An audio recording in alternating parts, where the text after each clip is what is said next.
claro cuál es el concepto de lo que vienes a grabar y sabes con el productor ya en este caso y el ingeniero de sonido lo tienen muy claro, si ecualizan antes, eso que se ahorran después. ¿Qué ocurre? Depende de lo que se quiera conseguir. El ecualizar a veces es bueno, el ecualizar antes de la grabación me refiero, perdón, y después también es muy no es que es bueno, es obligatorio, por decirlo de alguna manera. Ya, ¿no? Claro. Claro, si ecualizas antes y ves que has conseguido el sonido o lo que tú tenías en mente, pues luego no vas a tener que tocar nada, básicamente. Imagino que no, pero existe una fórmula normal en la que una persona ahí puede decir, bueno, pues yo quiero este tipo de ecualización para mi voz, dejarla marcada. ¿Qué tiene que buscar para que...? Tiene que buscar, mi pregunta es, ¿tiene que buscar, como él se oye, buscar su propia voz? Es decir, el reconocerse él a la hora de oírse. Sería lo adecuado, porque tú cuando tienes un artista, lo que quieres es, porque con una ecualización puede ser una herramienta muy peligrosa, porque puedes transformar completamente una voz de una manera a otra que no tiene nada que ver. Entonces, cuando se está en un cantante, vamos a hablar por poner un ejemplo específico, un cantante, una compañía lo firma con él porque tiene personalidad en su voz, hay que tratar de conseguir que la voz en el disco suene a él. Sea lo más fiel posible a él. Exactamente. ¿No? Tratar de quitar quizás el residuo de su voz, por decir de alguna manera. El residuo que no va a entrar en la mezcla porque no cumple una función. Ahí hablamos de que gane. De los 0 a los 100 hercios, ¿no? Por ahí. No, hombre, está bien, te lo pregunto para que la gente sepa. Precisamente el otro día un amigo me preguntaba, y estábamos con alguien que tú conoces muy bien, que es el doctor Casado. Amigo mío. Y me estaba diciendo, no sé de qué estaban hablando, digo, para que tú te hagas una idea, de audición, digo, para que tú te hagas una idea en grabación, hasta donde, lo poco que yo sé, digo, hasta los 100 hercios, hasta los 80, vale, te voy a dar un margen, hasta los 60 lo quitamos, ¿no? Porque para que no haya es un ruido innecesario, no tiene por qué estar ahí, ¿no? Básicamente no cumple ninguna función, es una banda o es un rango donde existen 2 o 3 instrumentos que son los que van a ocupar ese espacio. La voz no es ninguno de ellos, a no ser que quieras hacer algo ya especial, ¿no? O con una cosa concreta, generar un... Creo que lo que voy a contar ahora no se lo he contado nunca a nadie. Tenía aproximadamente unos 12 años, quizás algo más, pero sinceramente no me acuerdo. Sí recuerdo que estábamos en un pueblo alejado de Madrid. Ahí nos reuníamos, por lo general, un montón de amigos, y hablábamos y charlábamos y bromeábamos, bueno, lo propio de la adolescencia. En esa reunión salió un tema en concreto, una broma, una aventura, una ilusión. Era ir de noche y a un antiguo hospital abandonado en la Sierra de Madrid. ¿Te vale con eso? Con eso Fantástico. Podrías hacer una prueba. ¿Qué te has encontrado y qué has hecho aproximadamente mientras estaba grabando? Nada, pero básicamente lo que estoy haciendo es, a medida que ibas grabando la toma, pues escuchando, a ver cómo es la pronunciación, si estás tomando las pautas. En este caso, cuando alguien está narrando algo, pues se trata de que la pronunciación, la vocalización, la proyección sea todo lo más correcto posible y más natural. Se nota que lo has hecho más de una ocasión, porque sí que suena muy, muy bien, todo con mucha naturalidad, que es lo que se va buscando en este tipo de narración, ¿no? Por decirlo de alguna manera. Oye, tengo que aprovechar. Esto es un Telefunken, ¿no? Sí. Esto es un cañón. Ese es el Telefunken AR51. Pues podría ver lo que vas a hacer ahora con mi voz, por si quieres jugar o qué harías en un tratamiento habitual. Sin ningún problema. Bueno, esto es el resultado de lo que hemos grabado. Correcto. ¿Podemos oírlo desde aquí? Sí, sin ningún problema. Vamos a escucharlo. Creo que lo que voy a contar ahora no se lo he contado nunca a nadie. Bien. Tenía aproximadamente...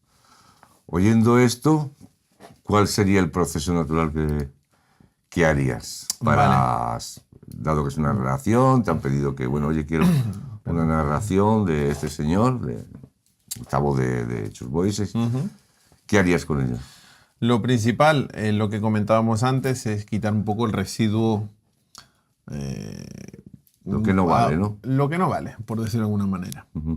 ¿Vale? Hay ciertas frecuencias que, al ser una voz, pues no requieren que estén, y al ser una voz narrada, prácticamente no requieren que estén ahí. ¿Vale?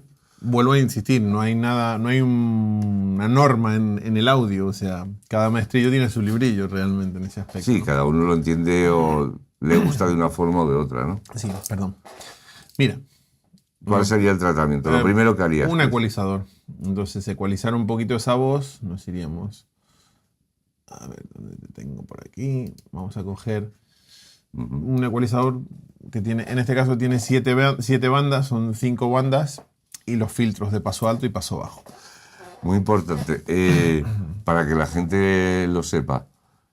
Los plugins que traen los propios software se pueden utilizar perfectamente, ¿no? Sin ningún problema, vamos. Estamos hablando de gente que tiene un estudio para él, para su voz, ¿no? Lo importante es saber utilizar las herramientas. Perdón. ¿Qué es lo que hablábamos antes? El residuo, pues, por debajo de los 100 hercios, quizás en una voz no sean necesarios. Creo que lo que voy a contar ahora no se lo he contado nunca a nadie. Pues yo ahí voy notando un poquito que vamos a activar el filtro de paso alto sobre los 80 más o menos. Podríamos limpiar un poquito tu voz, ¿vale? Vamos a cerrar la curva de la Q para que sea un poquito más natural. Creo que lo que voy a contar ahora no se lo he contado nunca a nadie. No tenemos ese movimiento, perdonad, ese movimiento por debajo de los 100 hercios que lo que hace es mover la membrana en una zona donde la voz no pinta nada realmente, ¿no? Entonces yo lo que he hecho es limpiar sobre 80, 80 y tantos para mantener ese cuerpo que tiene tu voz. En este caso has grabado plano, o sea, no has tocado nada, has dicho, venga, No he ecualizado graba nada. y no has ecualizado nada, ¿no? Correcto. Otra cosa a tener en cuenta después de esto, pues buscar un poquito lo que es la definición de la voz, que suele estar normalmente entre los 2000 y los 6000, 7000 hercios, dependiendo ya de la tesitura y el timbre de la persona, ¿no? Si nos vamos, por ejemplo... Creo que lo que voy a contar ahora... Si nos vamos a unos, digamos, a unos 5000, que es un punto intermedio, ¿vale? Aquí tengo 6, pero vamos a ir a 5.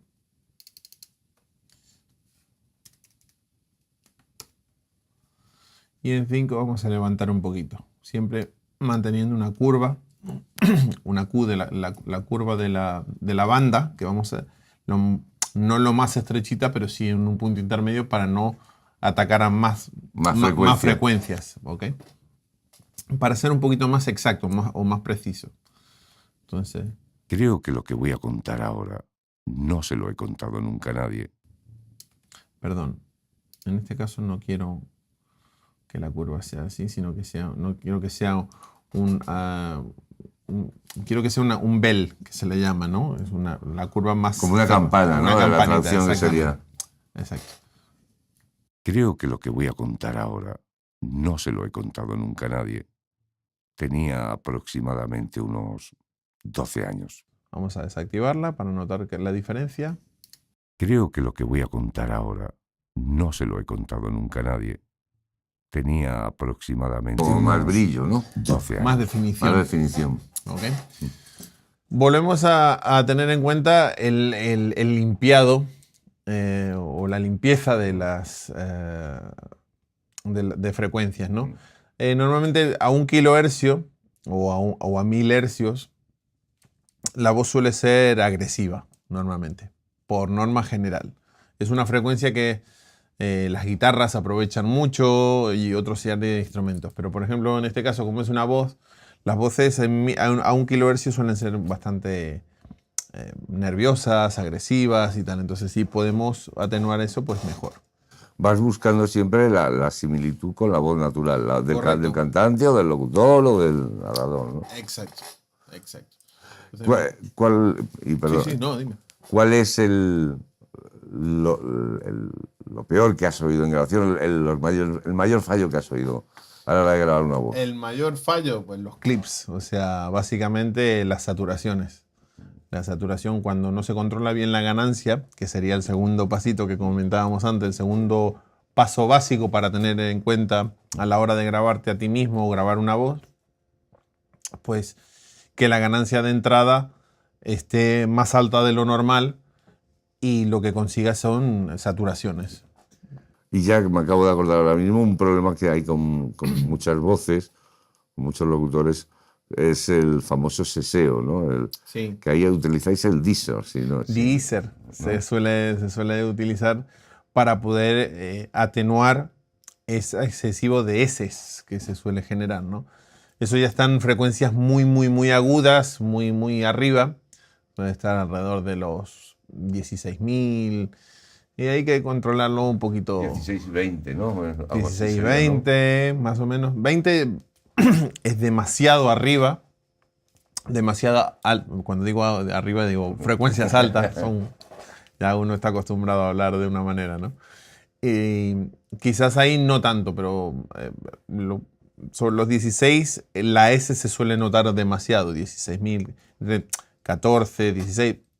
Vuelvo a lo mismo. Siempre te voy a poner la misma frase. Me vas a odiar al final del día. Lo sé. Todo depende de quién o depende de qué, ¿no? Entonces... Otra de las preguntas o otra de las cosas que se me ocurren, que mucha gente puede preguntarse en este caso,